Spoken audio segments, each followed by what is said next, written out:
kita sepakat bahwa kita akan kerjasama untuk sebesar-besarnya kepentingan rakyat Indonesia. Semua kekuatan yang bisa bergabung untuk bekerja untuk rakyat, memberi suatu pemerintahan yang kuat dan efektif. Presiden terpilih Prabowo Subianto tancap gas mendekati partai politik dari kubu Koalisi Perubahan. Gerilya Presiden terpilih Prabowo Subianto ke partai politik di luar Koalisi Indonesia Maju, kini isunya mengarah pada penyusunan komposisi menteri di kabinet. Partai Keadilan Sejahtera membuka peluang untuk bergabung ke koalisi pemerintahan Prabowo Gibran. Sekjen PKS Abu Bakar Al-Habsyi memberi sinyal akan bergabung dan mendukung pemerintahan Prabowo Gibran 5 tahun ke depan. Tunggu saja nanti, kan udah pada kebagian, tinggal PKS nanti juga kebagian juga. Tapi belum ada jadwal, Bro. Kapan ke... Sudah dialog, tinggal diatur jadwal. Kira-kira kapan, Bro? Segera. Ikan cepat, ikan gabus lebih cepat. Bagus. Sementara Partai Nasdem yang tegas merapat ke Prabowo mengaku sadar diri sebagai partai yang tak mengusung Prabowo Gibran di Pilpres. Ketua Umum Partai Nasdem Surya Paloh juga mengaku belum membahas soal jatah menteri di Kabinet Prabowo Gibran. Belum ada. Dan kita nggak membicarakan hal itu. Tapi kalau dari internal sendiri Pak, gimana Pak? Dari internal nggak ada juga masalahnya. Kita memang menyadari siapa kita. Sementara Partai Demokrat yang berada dalam Koalisi Indonesia Maju mengingatkan pentingnya soliditas koalisi. Ketua Umum Partai Demokrat Agus Harimurti Yudhoyono mengaku tak masalah jika Prabowo merangkul partai politik lain untuk bergabung dalam koalisi. Namun, AHY mengingatkan, ini bukan soal besar-besaran koalisi, tapi bagaimana menjaga koalisi jangan sampai rontok di tengah jalannya pemerintahan. Jelas semangatnya adalah bagus kalau memang semakin kuat koalisi itu, tetapi terus dipertimbangkan faktor-faktor lainnya, bahwa sekali lagi bukan hanya besar-besaran koalisi, tetapi juga solid, kompak, setia dalam arti juga tidak di tengah jalan kemudian masing-masing begitu. Karena dalam perjalanannya kita juga tahu awalnya kompak, kemudian di tengah jalan bisa rontok satu persatu. Nah inilah sebetulnya yang kita butuhkan, stabilitas koalisi. Jadi bukan hanya di awal, bukan hanya di tengah, tapi juga sampai dengan akhir. Partai Amanat Nasional memberi syarat bagi Partai Nasdem dan PKB jika ingin mendukung Prabowo Gibran, yakni meninggalkan visi perubahan. Kita bahas bersama Wakil Ketua Umum PAN Viva Yoga Mauladi, Wakil Sekjen PKB Saiful Huda, dan pengamat politik dari Badan Riset dan Inovasi Nasional atau BRIN Firmanur. Selamat malam Mas Viva, selamat malam Mas Huda dan Mas Firman. Selamat malam, Mbak Livi. Saya ke Mas Huda dulu ya. Mas Huda, jadi sudahkah terkonfirm PKB akan gabung ke koalisi Prabowo Gibran? Ya, di dalam pertemuan terakhir, posisi kami siap kerjasama dengan pemerintahan baru. Siap kerjasama dengan pemerintahan baru, tapi kemudian ada beberapa respon yang muncul, tidak cuma dari PAN, nanti kita akan tanyakan ke Mas Viva, tapi juga kita dengarkan tadi dari Ketum Demokrat AHY yang menyatakan jangan cuma solid di luar, tapi juga hati-hati keropos di dalam, itu satu. Kemudian ada juga pernyataan dari Sekjen Demokrat yang juga Johnson, di situ yang kemudian mengatakan, kalau mau masuk pelajari dulu visi misi Prabowo Gibran, jangan asal bergabung. Jadi belum bergabung secara resmi sudah ada 2 respon nih. Gimana Mas Huda? Ya, di dalam pertemuan terakhir kami memang menyerahkan 8 agenda perubahan yang kami titipkan kepada Pak Prabowo. Karena kami ingin ada tradisi dialog yang tidak boleh putus dalam kepemimpinan nasional. Siapapun yang kalah, saya kira harus legowo dan memberikan apresiasi, memberikan selamat, sekaligus kalau bisa menitipkan agenda yang dalam konteks Pilpres hari ini misalnya tidak bisa diteruskan oleh pasangan koalisi Amin, dan itu yang kami titipkan kemarin kepada Pak Prabowo, dan Pak Prabowo memberikan respon yang cukup baik. Itu yang pertama ya. Yang kedua, ada value yang selama ini memang dipegang oleh PKB. Dalam Qaidu Fikih itu menyatakan bahwa menjaga nilai-nilai lama yang baik saat yang sama mencari menggunakan nilai-nilai baru yang lebih baik. Al-muhafadzatu ala qadimi sholih wal ahdu bi jadidil aslah. Jadi konteks perubahan yang kami maksud adalah, dan ini saya kira Mas Viva juga paham soal itu gitu. Dan teman-teman PAN juga paham bahwa value ini betul-betul menjadi value cara pandang politik PKB. Jadi yang kami maksud perubahan adalah ketika ada praktek pemerintahan yang dirasa tidak baik atau kurang baik dalam pemerintahan sebelum ini, itu kita mencari model terobosan pembaharuan atau perbaikan yang lebih baik. Nah, pada konteks ini saya kira tidak ada yang bertentangan sebenarnya. Sebagaimana visinya Pak Prabowo, visi dari pemerintahannya Pak Prabowo misalnya menyangkut soal keberlanjutan dan perbaikan itu. Jadi perubahan itu letaknya sama dengan semangat perbaikan yang mungkin selama ini menjadi semangat dari pasangan 02. Perubahan itu sama dengan perbaikan, Mas Viva. Jadi seharusnya tidak terlalu menjadi persoalan ketika ada visi perubahan yang dibawa ke visi keberlanjutannya Prabowo Gibran, Mas Viva. Dari sisi substantif tagline pada waktu kampanye antara paslon 01 dan 02 praktis tidak ada perbedaan secara signifikan karena tagline perubahan itu adalah bagian dari tagline melanjutkan dan menyempurnakan.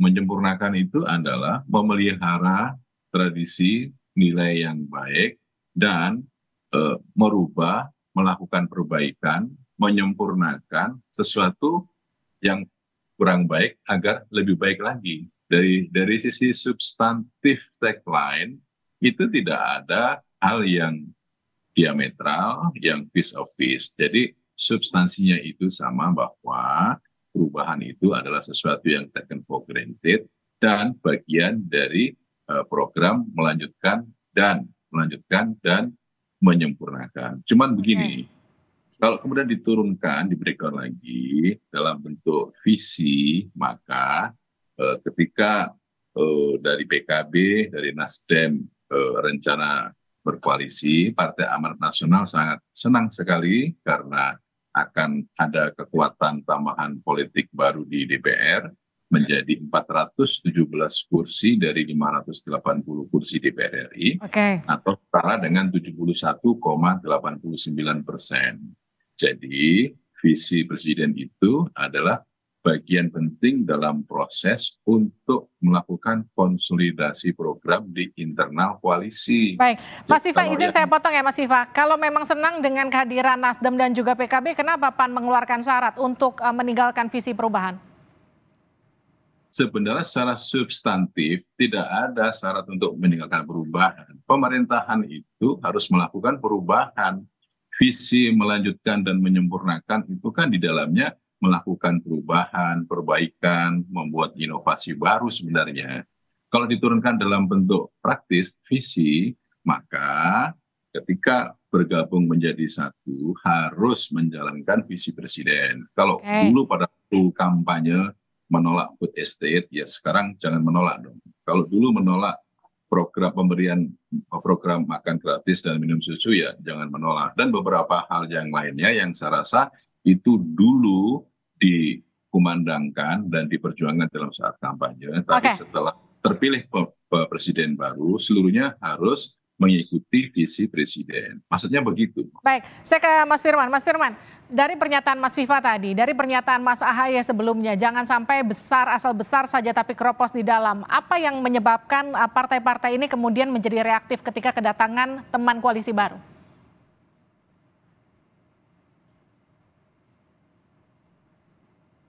Halo? Mas Firman, Anda dengar pertanyaan saya? Oh ya, bisa diulangi, mohon maaf. Apa yang membuat partai-partai ini seperti Demokrat, PAN menjadi reaktif kedatangan teman koalisi baru? Iya, tentu saja ini wajar ya, bahwa ada satu sikap yang reaktif, mengingat bahwa sebetulnya secara fair, partai-partai yang reaktif itu kan sudah bekerja lebih banyak untuk Pak Prabowo begitu ya, sudah berdarah, sudah cukup berkeringat, sehingga ada mungkin semacam ya kekhawatiran bahwa nanti hasil keringat mereka tidak setimpal dengan apa yang akan didapatkan dalam pembagian kursi di dalam kabinet.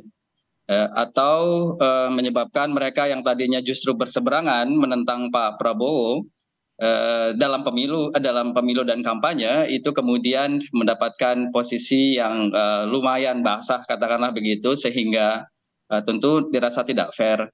Tapi yang saya ingin katakan adalah jangan-jangan Indonesia ini memiliki budaya baru, Mbak Ivi. Budaya yang menurut saya itu budaya khas Indonesia yang bersifat rekonsiliasi pragmatis pasca pemilu. Jadi ini biasanya menjadi tren ini. Dalam beberapa pemilu terakhir ini, masing-masing peserta akan coba untuk semaksimal mungkin berupaya melalui apapun caranya, termasuk melalui MK dan lain-lain. Tapi pada saat itu mentok, maka muncul satu bentuk rekonsiliasi. Baik.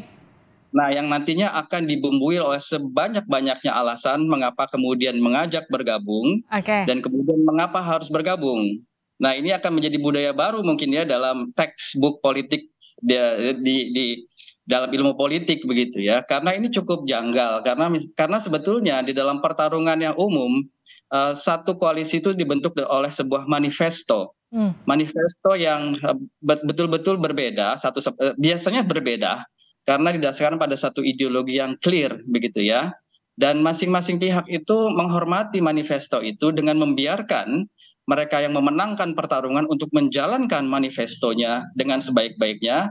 Di dalam konteks Indonesia berarti apakah merupakan perubahan atau melakukan kelanjutan, itu saya kira itu merupakan manifesto. Untuk kemudian yang memang sejak awal tidak mau dalam ide itu atau tidak suka dengan ide itu atau tidak setuju dengan ide itu, menahan diri untuk tahu diri, ya sudah kalau begitu kita memang berbeda begitu kan. Nah, sementara juga yang memenangkan pertarungan dengan manifestonya sendiri itu akan menjalankan dengan sebaik-baiknya. Nah, yang di sini akan terjadi adalah adanya satu pembagian tugas demokrasi bagi saya, satu pembelahan demokratik di mana memang ada yang berkuasa dan memang ada yang mengawasi jalannya kekuasaan. Tapi nampaknya dari pemilu ke pemilu, hal itu justru dijauhi oleh mereka yang memenangkan pertarungan dalam kancah pemilu di Indonesia. Sehingga tampaknya lebih percaya diri kalau memang lebih banyak pasukannya begitu. Nah, ini menimbulkan satu imaji bahwa kekuasaan yang baik itu harus bersifat kartelistik, di mana setiap orang harus bergabung, yang Mbak Livi, ujung-ujungnya sudah kita tahu bahwa 10 tahun dengan praktik seperti itu, yang terjadi adalah tendensi untuk membentuk satu kekuasaan yang untouchable, yang akhirnya melahirkan banyak kebijakan-kebijakan yang memang kemudian tidak dirasakan terlalu sejalan dengan katakanlah kepentingan masyarakat banyak begitu ya. Saya ke Mas Huda. Mas Huda. Di sini adalah akhirnya dengan pola rekonsiliasi pragmatis itu yang matinya pelan-pelan nanti adalah sebuah mekanisme checks and balances yang itu kemudian meredupkan demokrasi, dan sudah terbukti bahwa dalam 10 tahun terakhir demokrasi kita di Indonesia semakin meredup. Itu yang saya katakan. Mas Huda, rekonsiliasi pragmatis sudah mati-matian menentang Prabowo Gibran, menentang soal makan siang gratis, sampai berdebat soal investasi mobil listrik, bicara soal kecurangan, sampai IKN, sampai tuntutan di MK, tapi jadi partai yang bisa dikatakan yang paling awal merangkul Prabowo Gibran. Ini apa yang terjadi dengan PKB? Kenapa harus begitu? Kami pada posisi belum jauh ngobrolannya Mbak Livi, jadi kami bahkan yang kami sodorkan kan nitip agenda perubahan yang praktis 5 tahun tentu hampir pasti tidak bisa kami perjuangkan pada level eksekutif ya, pada level kepemimpinan nasional, dalam hal ini presiden dan wakil presiden.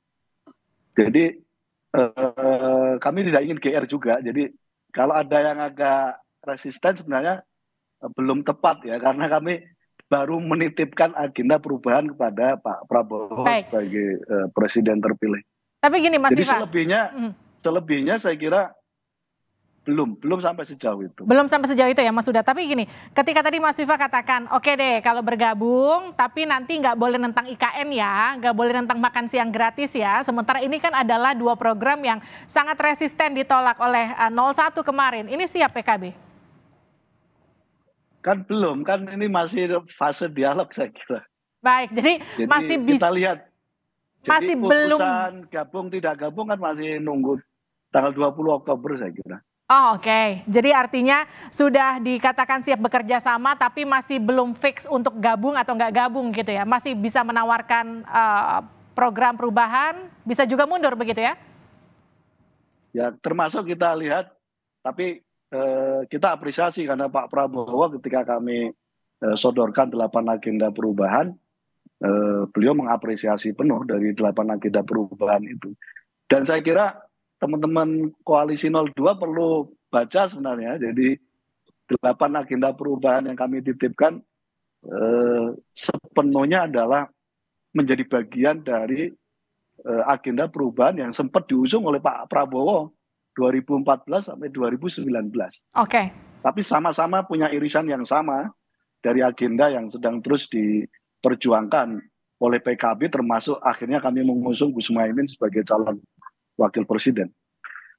Nah, gimana tuh Mas Viva? Kami tidak ada resistensi, tidak ada rasa khawatir apabila PKB, Nasdem bergabung di koalisi Indonesia Maju. Justru, termasuk PKS juga kalau ikut gabung ya Mas Viva ya? Kami merasa senang sekali bila PKB bergabung gitu. Tapi semuanya kembalikan kepada hak prerogatif Presiden, karena dengan memperkuat posisi politik di DPR itu akan menjaga stabilitas politik dan program-program pemerintah bisa berjalan efektif dan sesuai dengan target. Pertama ya. Yang kedua, ini soal checks and balances.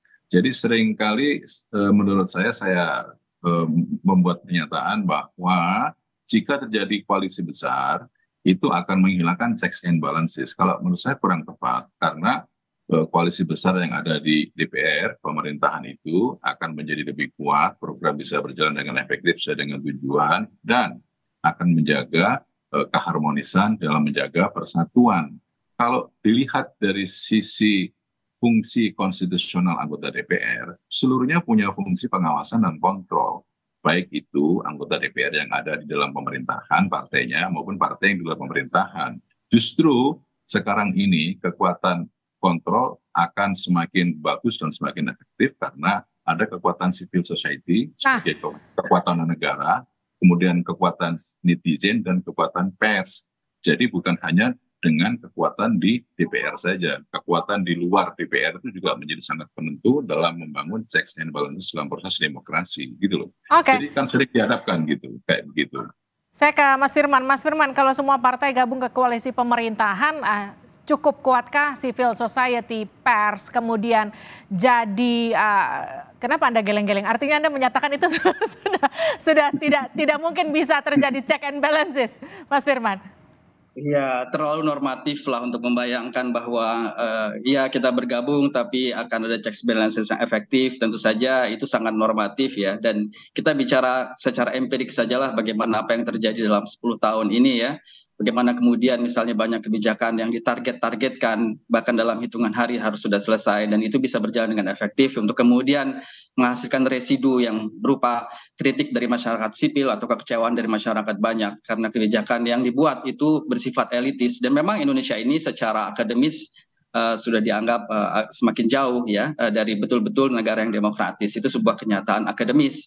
Sehingga memang kajian-kajian belakangan ini lebih menempatkan Indonesia pada satu bentuk in between antara otoritarian dan demokrasi. Artinya tidak seluruhnya otoritarian karena kita ada pemilu, kita dibebaskan berbicara, tapi di dalam proses pembuatan kebijakan itu hilangnya checks and balances sehingga nuansanya hampir sama dengan negara otoritarian. Tapi lebih dari itu Mbak, saya ingin mengingatkan bahwa jangan kemudian kita melupakan kerja keras, keringat, dan air mata masyarakat yang sudah bertarung dengan sungguh-sungguh, menghormati adanya ide, dengan sepenuh hati masuk di dalam TPS untuk menyuarakan apa yang menjadi aspirasinya kepada para elit.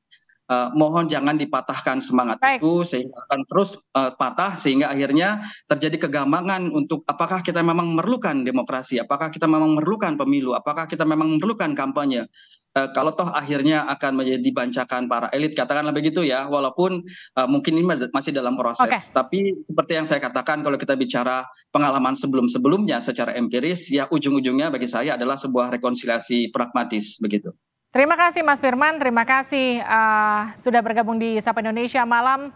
Para narasumber saya, Mas Huda, terima kasih juga Mas Viva atas waktunya.